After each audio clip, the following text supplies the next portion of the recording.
2 guards are all that stand in our way to get EverQuest's Epic fabled loot. Will we succeed or will we die?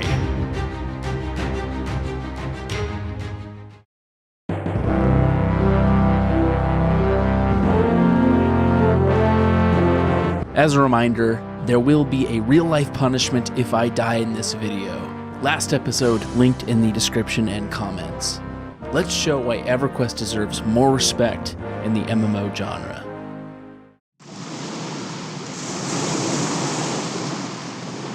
Boats.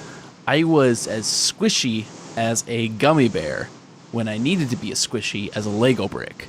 So I took several deaths last episode because my armor was made of toilet paper. The orcs were laughing at me, so I took a long boat trip to Freeport. Let's get some better armor. Now, usually most players will go for banded armor. If you can wear chain, that's what armor you get first. I was working up my blacksmithing skill to make it, but I realized 25 plat and my bad credit score wasn't enough to afford an armor loan. So I bought the next best thing, leather armor, 21 pounds for 50 armor class. And fortunately, it only cost a little over 10 plat for a full set. I no longer look naked, but I was actually about to get out of it real soon. I needed money, and not like how you think, you perverts. With armor covered, I now need to save up the plat to buy spells. So I went to the common lands and tried to sell my junk in a trunk. I got bone chips and crushed bone belts. And in the meantime, I killed Willowists to get a better light source, a lightstone. There was some drama in the tunnel when I was there. Someone kept training mobs into it and killing all the low-level traders. And then these people tried to troll me. This werewolf looked like it was glitching out. But unfortunately, nobody wanted to buy my orc belts. But they did want my bone chips, so I sold 80 of those for 40 plat. Then I got hit up by a subscriber to do Mission Impossible.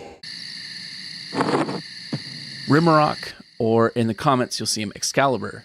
He loves to roleplay as an ogre, bad spelling, and hungry for tasty druids. He asked me what I was wearing, leather, then he made me an offer I couldn't refuse. So banded takes about 100 blacksmithing skill to make. I was at 18. I thought it was easy and affordable to achieve the necessary skill, but I was wrong. It took Rimrock 10 hours and a lot of money to achieve. So he offered to make me a set of banded if I could get him the parts. So I bought all the ingredients for about 25 plat and gave them to him outside the city gates. Normally banded costs 91 plat for a full set, so I'm getting it at cost, huge discount. But there was a problem. Ogres aren't welcome in Freeport. The closest forge to craft banded is in Freeport. Operation Mission Impossible. He followed me invisible into the city. We snuck past all the hostile guards, and I showed him to the forge. All was going well until 2 guards walked right through the area. Fortunately, Rimrock was able to craft while invisible, but the guards were an ever-constant threat. I kept an eye out. And then, success. I lead him out and collected the prize. A full set of banded armor, 91 armor class, and 47 weight. My survivability just massively increased. But it was the wrong size. Nah, just kidding. It can happen though. Races do wear different size armor. This cleric gave us some quick buffs, and then Rimrock made a mistake he'd soon regret. Rimrock was hungry, and he tried to take a bite out of me. But I ran to the guards before he could, and told them that they were also tasty. So he tries to eat the guards, but it goes horribly wrong. The guards break distance and destroy his health bar. He turns around and tries to cast Feign Death to escape, but it's too late.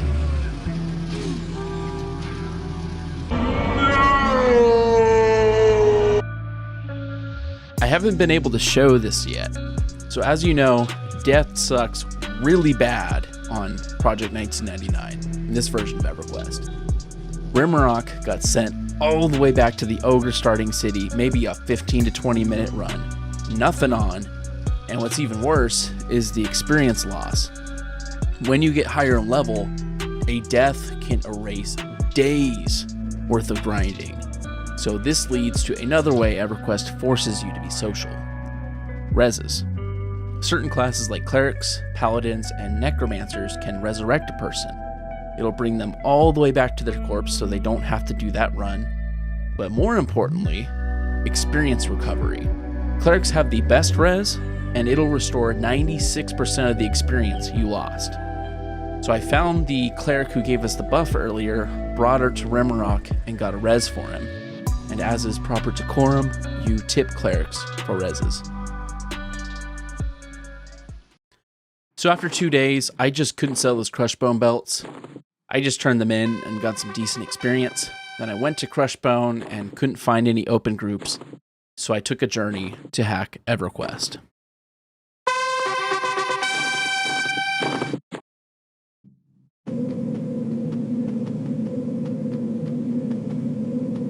Steamfont Mountains, the starting area for gnomes. This is an obscure camp. I remember these Minotaurs that were pretty easy to solo, but there was this rogue also killing them, so I checked another part of the zone to EXP. It was a big mistake. I pulled these earth elementals that were a good level, was going to swarm them, and I thought they could only hit you with root if they were in melee range. I was wrong. They were able to cast root on me from far away, and each time I tried to escape, they rooted and beat on me. And I reached this point where I accepted my fate. I went unconscious. Then I hacked. No, not really, but that glitch that happened in the last video happened again. I had up my Bard Regen song, and it miraculously restored me to full health. And from there, I was finally able to make my getaway. And then I got my second stroke of luck. A special mob in zone called the Minotaur hero was up. A level 35 warrior. Now, there's no way I could kill it, but there was this ranger in zone, Evangeline, that killed it and left its special quest item for anybody to loot. I got lucky and I was able to get it. It'll be the best piece of gear I own very soon. The rogue that was at the Minotaur camp left, and it was all open, so I decided to try out my swarming skills. Great success. These Minotaurs drop gems, axes that sell for 3 to 4 plat, and Minotaur horns that actually act as a wind instrument. That'll be useful soon.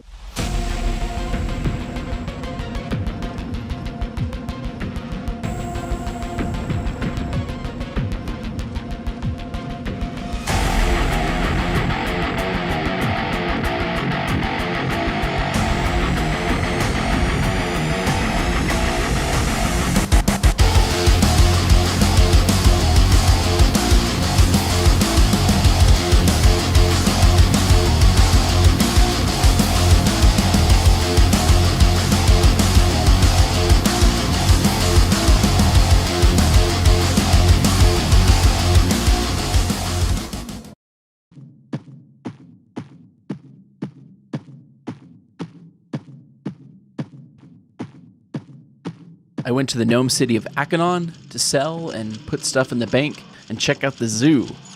It's a really cool zone, all underground with these massive water systems combined with technology.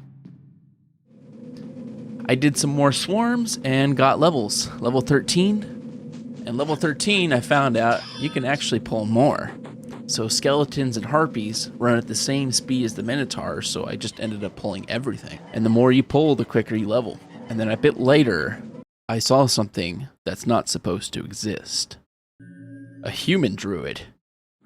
This fan of the channel, Azil, came by and hit me with some quick druid buffs, and now I can really show what I meant by damage shields. So he gave me a buff that'll do 24 points of damage every time I get hit.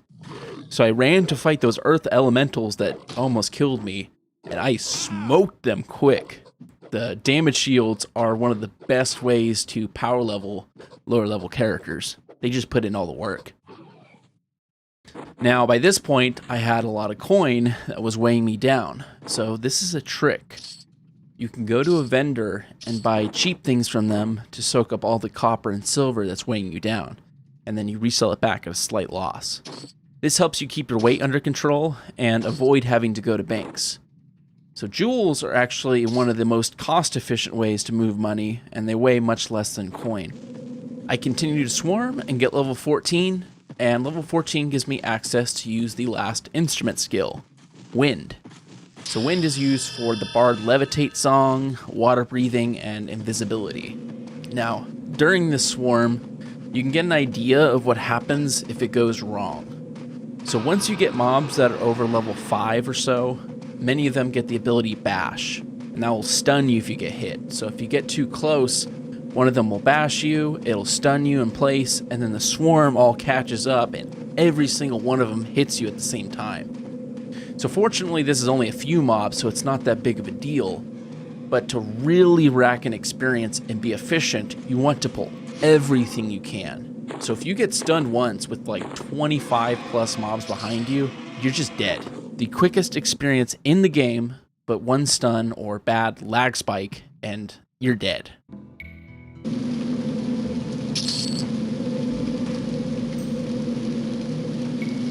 I wanted to check out some other zones for swarming and buy some exclusive songs, so I got my first port. Portopotamus, that's a great name. He brought me to North Carana and bound me at the Gypsy Camp. It's a really risky spot though. There's tons of hostile mobs that wander through it. Redcon, much higher level. You could die and then respawn right back into getting killed again. You can get into a death loop actually. But the Gypsy Camp is the closest port and bind spot there is for this side of the world. I make my way through the Karanas. West Karana is one of the longest zones in game, and along the way I found some bandits and killed them by swarming. Bandits drop these quest items called bandit sashes. Now, in episode 3 of Thornblade, I actually killed these same mobs and did the same quest, and the experience reward was terrible. Not worth it at all. But it'll be very different here on P99.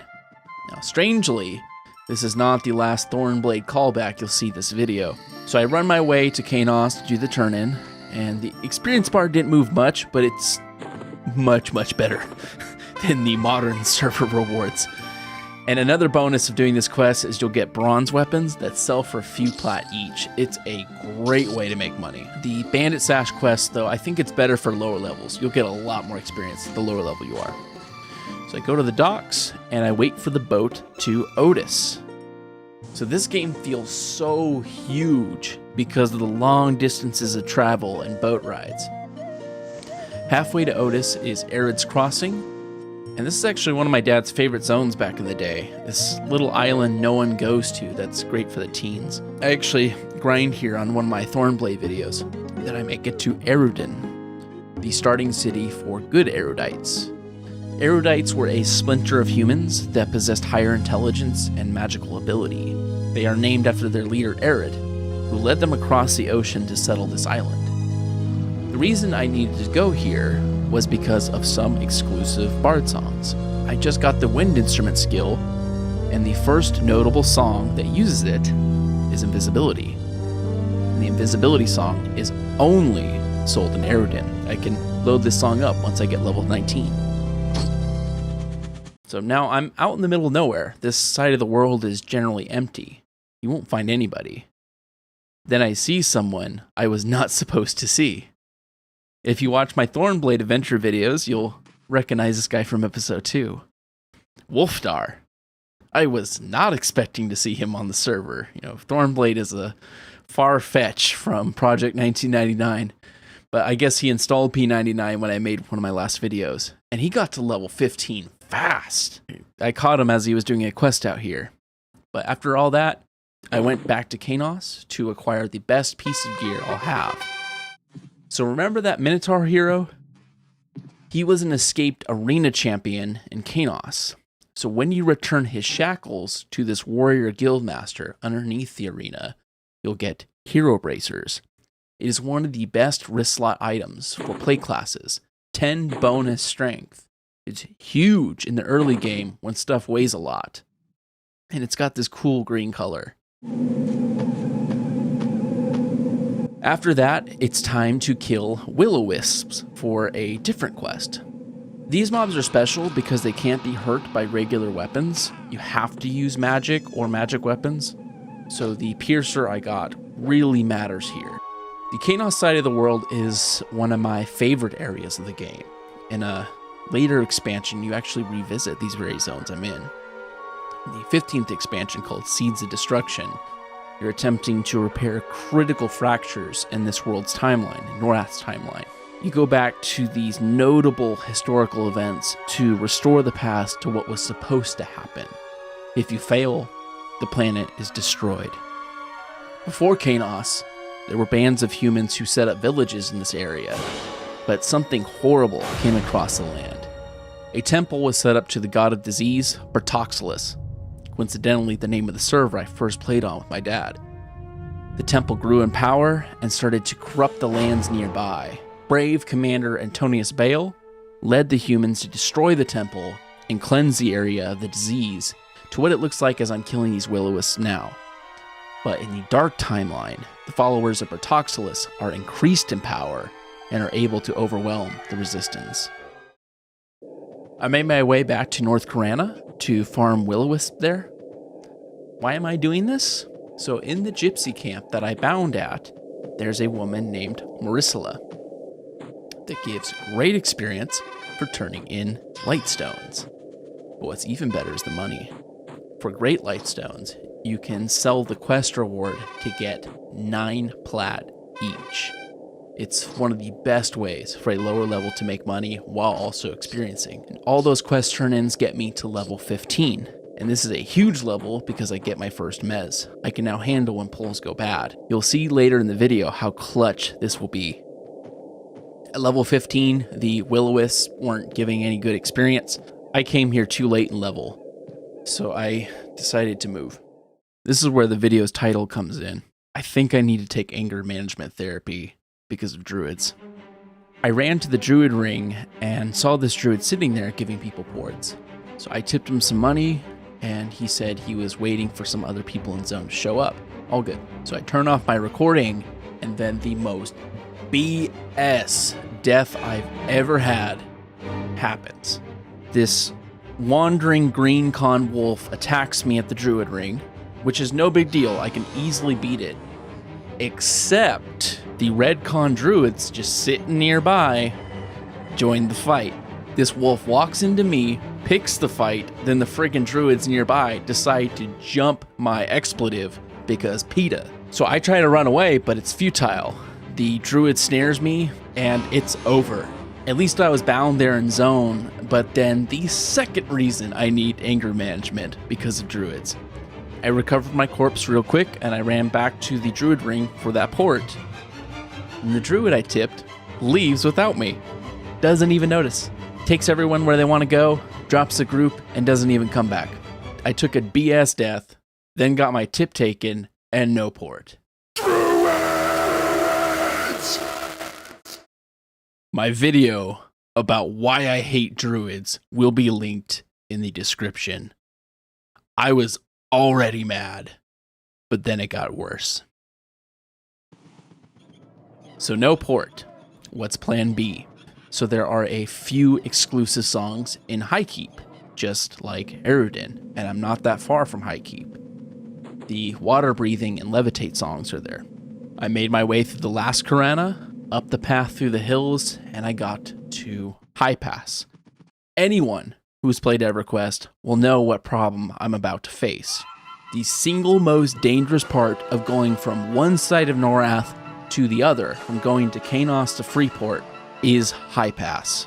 There is only one way through, and it's through a pack of hostile mobs on each side. I don't have a way to go invisible for 4 more levels. The only tool I have is Lull, but I get 2 back-to-back critical Lull resists and have to zone each time. And I finally get past the first null, and then there's just a lot more in the path. Something goes wrong, and every friggin' null starts running at me. I zone it again. Another try. Again, every null comes at me, except this time, one thing goes horribly wrong.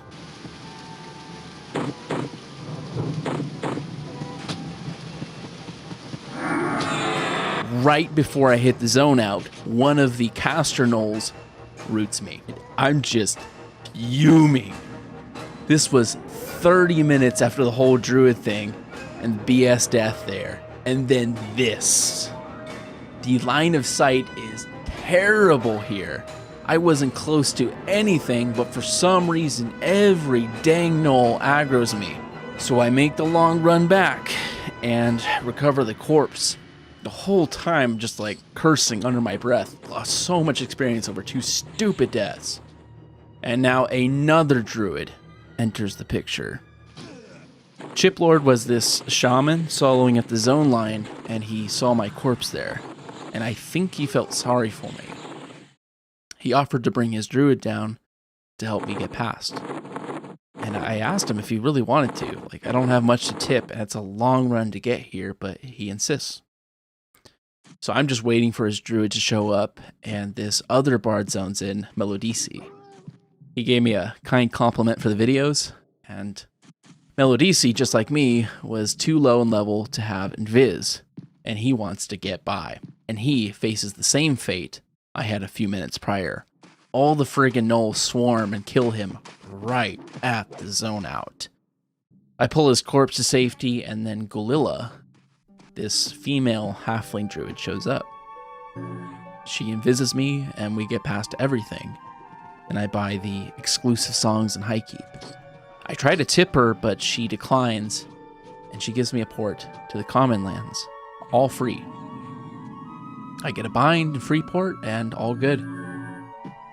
Galilla's generosity really saved the day. I was so angry, and then her kindness turned it all around. Thank you so much.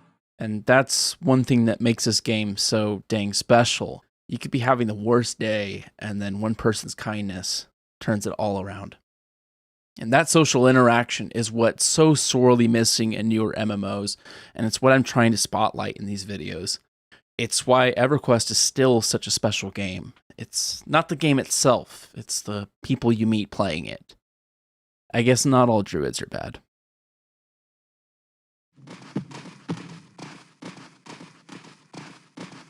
After that, I needed to make up levels. I saw Elias was already level 20, and when I started, he was 4. So let's go swarm. I went to North Row and did the most dangerous swarm yet. Pulled every dervish bandit I could find and beat them down. Now, I don't want to swarm the whole entire way up to max level, but one thing I don't care for about P99 is I feel like it punishes you for being in groups. A lot of my deaths came from being in a group and things going wrong, whereas generally when I've soloed, it's always been very safe. And the experience rate that I've gotten in groups is just absolute terrible, just trash. But I'll need to keep my skills sharp, so I'll group occasionally here and there. So the worst part about these dervishes is when they started fleeing. So I had to chase this one ogre who was trying to catch a wave. Unfortunately, some of the dervishes can be casters. These ogre females are shaman and will run speed buff their allies, and erudites, I think they're the wizards or something, they can root and nuke you.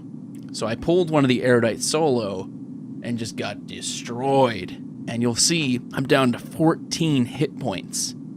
Basically red barring it. And then I pull a clutch save. Remember that Mez song I got at level 15? I kept it playing while I sat to camp out. 30 seconds of nail biting, and then I was out of there. Had to wait a little bit, the login screen, so the mob passed back. Log back in, and all clear. Almost 3 deaths.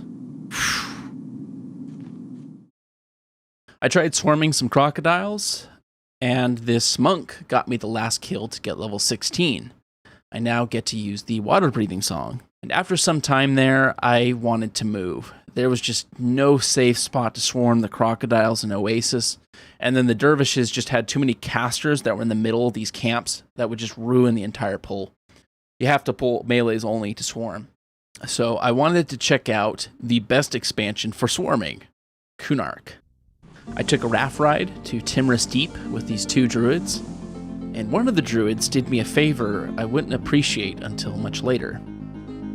So this raft takes you to an island where a boat will transport you to a Kunark zone I don't want to go to, the over there. But if I could run across this gigantic ocean, this gigantic zone, I could get to another island that'll take me to the Kunark zone I want to go to, Firion of Eye. So one of the druids gave me a levitation buff, and I put it to good use. So there's no way I was going to swim that whole distance safely, but I could run it. So I started the run and eventually found the boat that takes you to the wrong Kunark zone, the over there. But it also takes you most of the way towards the island I wanted. So I hitched a ride and chatted with this troll that was on it. Then I jumped off when it was close and crossed my fingers that the levitate wouldn't wear off early. And after much running, I saw it. And just in time, too, the levitate wore off as soon as I got to the docks. Then I took these little mini barges and hopped onto the big boat. Next stop, Firion of Eye.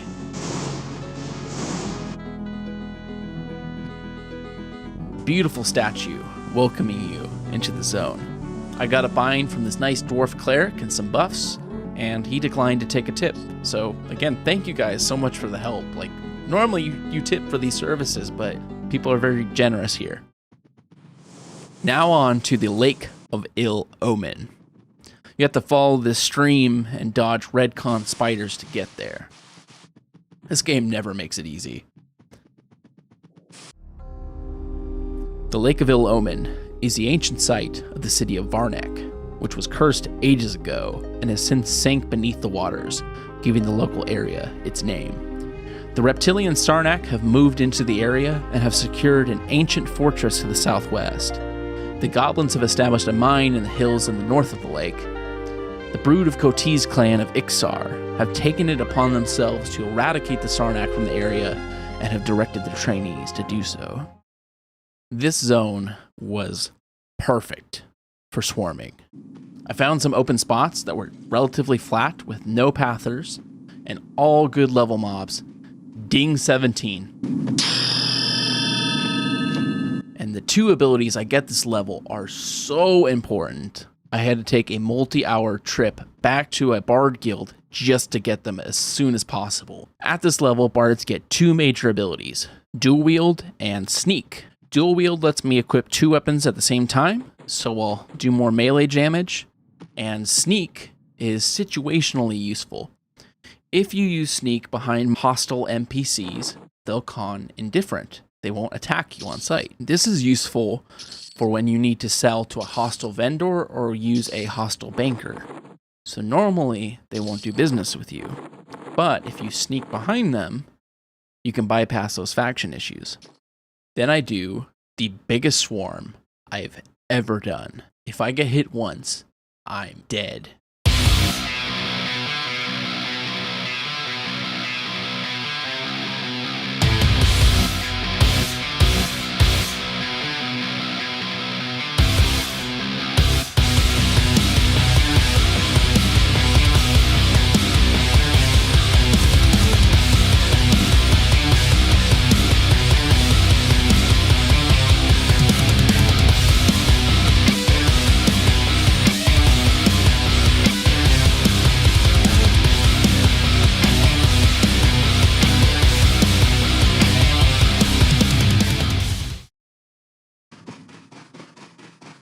This swarm gave me so much experience. I went from halfway to basically level 18.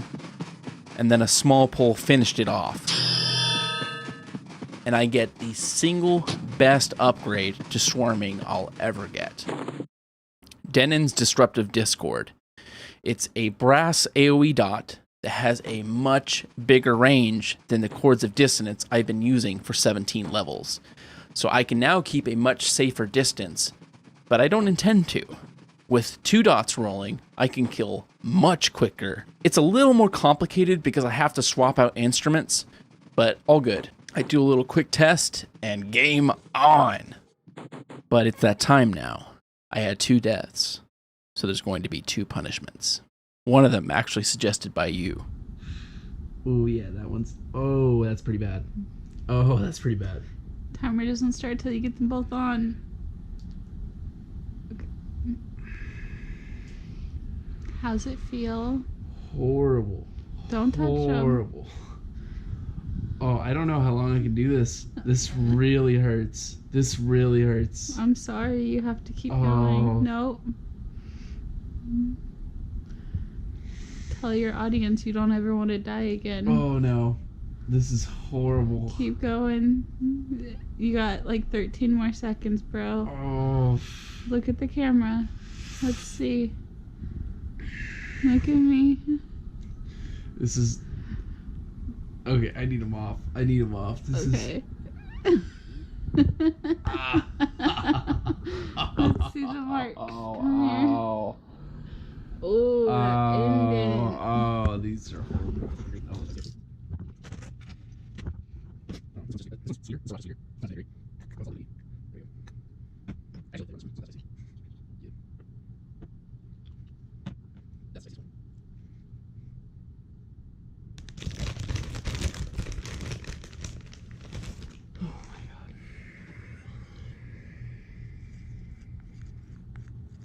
Yeah.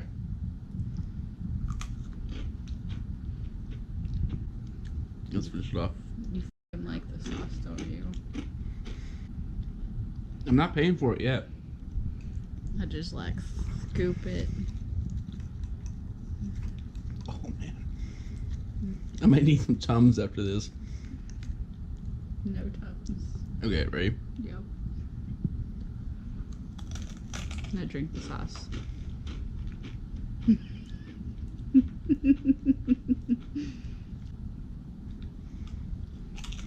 You still got sauce in there, bro. You gotta use the whole thing. Look at the camera. Let's see your suffering. It's actually not that bad.